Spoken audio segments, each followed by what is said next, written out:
This project was inspired by my guinea pig, Ozzy. Look at that big ball of fluff. He's so cuddly and furry. Right, Ozzy?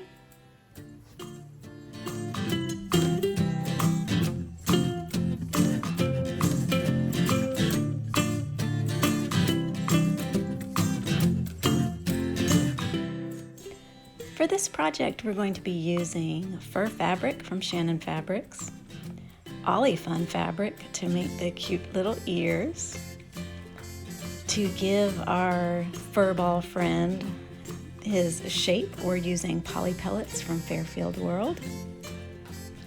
And then we're also going to use some animal eyes with backings.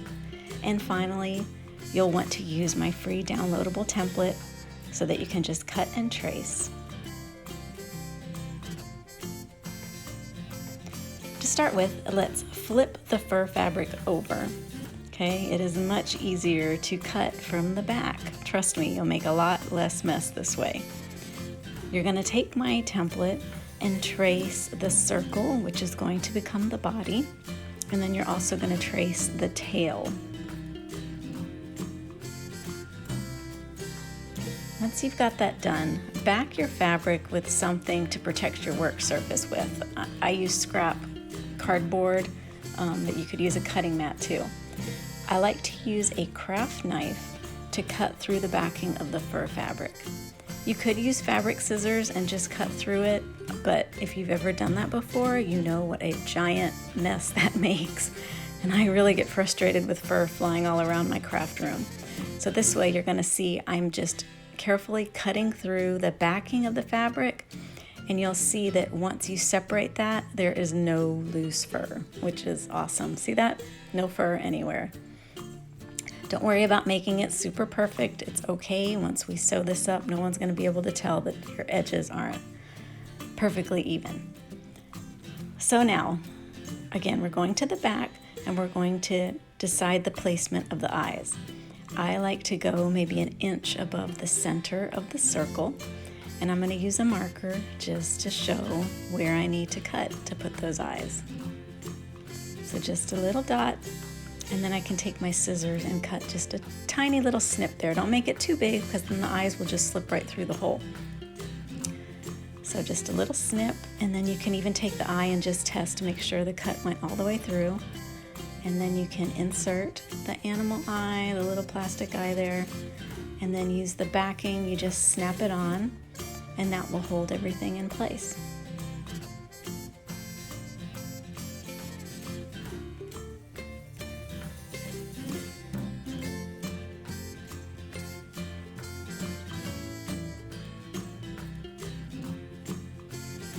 So now to continue with our furball friend, I'm just using a needle and thread, and if you've ever made a fabric yo-yo, this is the exact same process.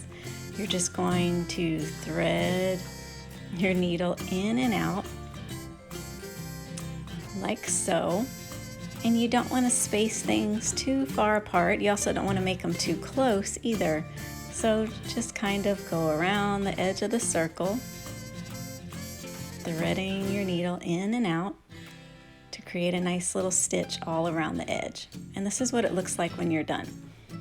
So that now you can start pulling on your thread, and you'll see that? How it's turning into like a little cup shape. So keep pulling and bunching it up. All right, now we're ready to fill them up. You could just pour the poly pellets in there. Since I'm making these for kids, I don't want to risk this ripping open at some point and spilling beads everywhere. So I like to use a little Ziploc bag to pour my pellets into.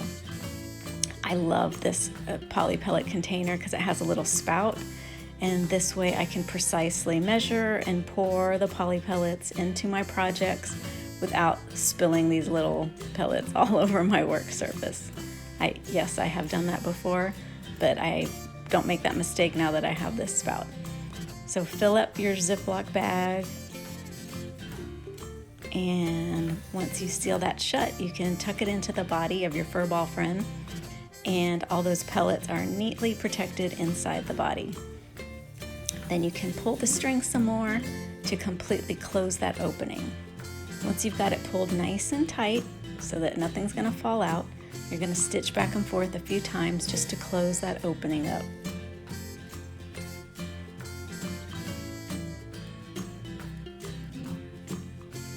Now that that's done, we can start on the tail.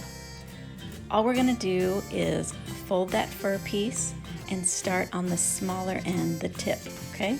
So we're just going to stitch around the edges, and what's so great about working with fur fabric is that the thread gets hidden.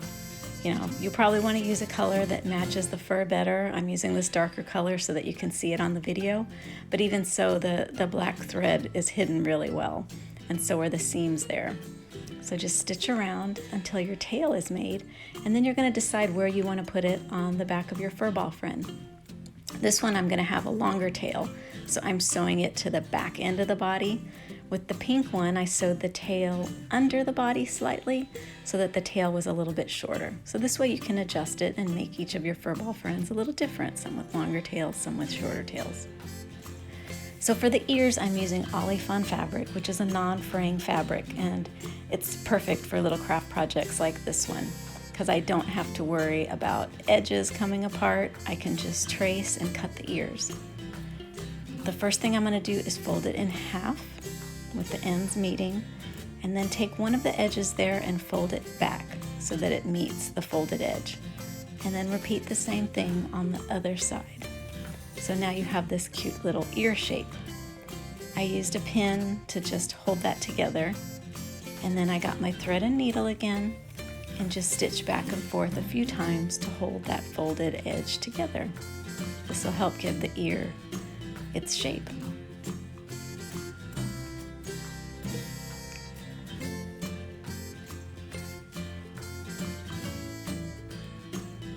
When you're done with that, you can take the pin out and place the ear onto the head. I like to go slightly behind the eyes and off to the side a little bit. So since I've still got my needle and thread there, I'm just gonna pull it in and out through the body a few times to hold the ear in shape, in place, sorry.